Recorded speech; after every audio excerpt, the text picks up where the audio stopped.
Le vilain petit canard.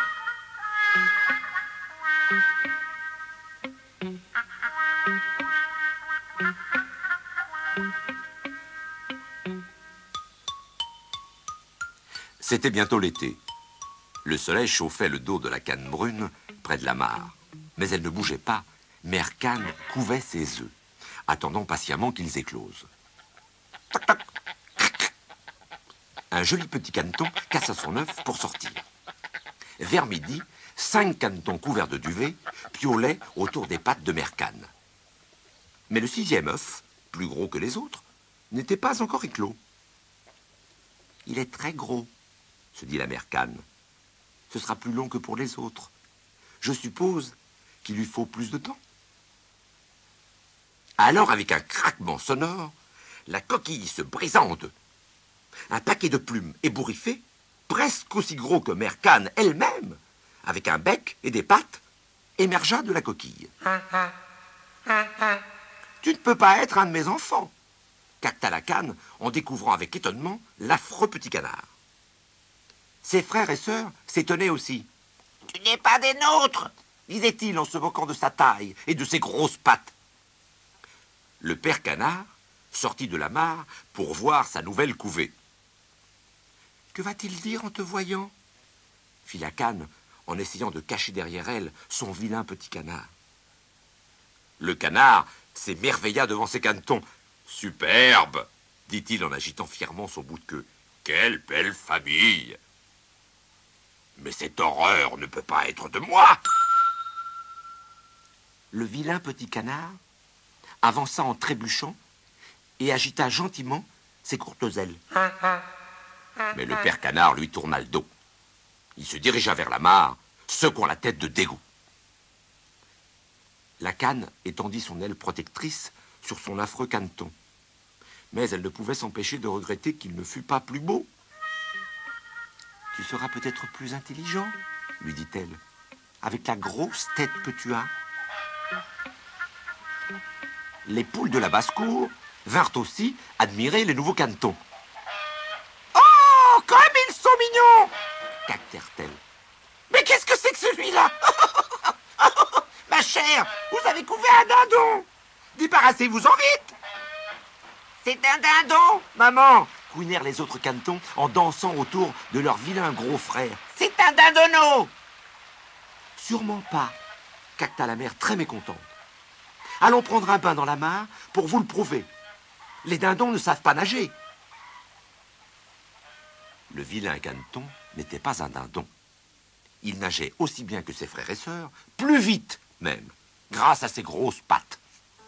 Mais tous les animaux réunis autour de la mare firent des remarques désobligeantes au sujet de l'affreux petit de la Mère Canne. Une larme descendit le long du bec du vilain petit canard, tandis qu'il nageait pour atteindre l'autre bout de la mare. Il aurait préféré ne pas être né du tout.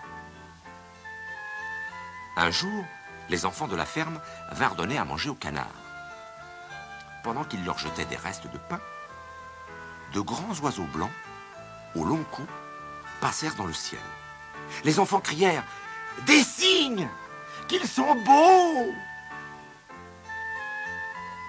Quand les enfants virent le vilain petit canard, ils se moquèrent de lui. « Parions qu'il va devenir un gros canard bien gras! Nous le mangerons à Noël! Attrapons-le et montrons-le à maman !» Ils lui firent très peur en le poursuivant. Le caneton s'échappa de la mare et s'enfuit à travers champs jusqu'au bord d'une belle rivière. Il décida de rester là, caché dans les roseaux, malgré le froid qui devenait de plus en plus rigoureux. Enfin, le printemps revint. Le vilain petit canard sortit de sa cachette et alla vers la rivière, tout ébouriffé et la tête basse. Il avait beaucoup grandi. À tout instant, il pensait qu'on allait lui crier « Qu'est-ce que c'est que ça? Oh, regardez ce drôle de canard! Il est vraiment affreux !» À ce moment, les grands oiseaux blancs qu'il avait déjà vus passèrent dans le ciel et plongèrent dans la rivière, fendant l'eau de leurs puissants jabots. Leur beauté était trop éclatante pour le vilain caneton. Il quitta les bords de la rivière et voulut retourner vers la mare de la ferme. En approchant de la mare, il reconnut ses frères et sœurs, des canards presque adultes maintenant.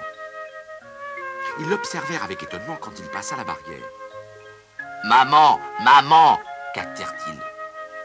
Maman Cane et Papa Canard venaient justement de basculer dans l'eau en quête de nourriture. La tête de Maman Cane sortit de l'eau et un colimaçon juteux tomba de son bec tandis qu'elle caquetait. « Regardez, j'en suis sûre, c'est notre laidron, il est revenu !» À ce moment, la porte de la ferme s'ouvrit brusquement et les enfants sortirent jouer.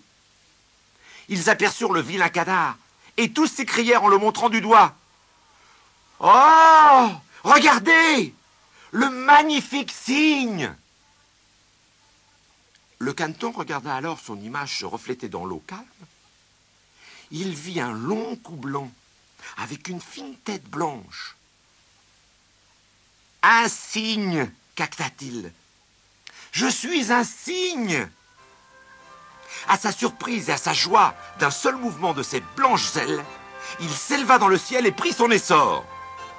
Puis il se laissa glisser jusqu'à la rivière, le cou tendu en avant, pour rejoindre sa vraie famille, la grande famille des cygnes blancs.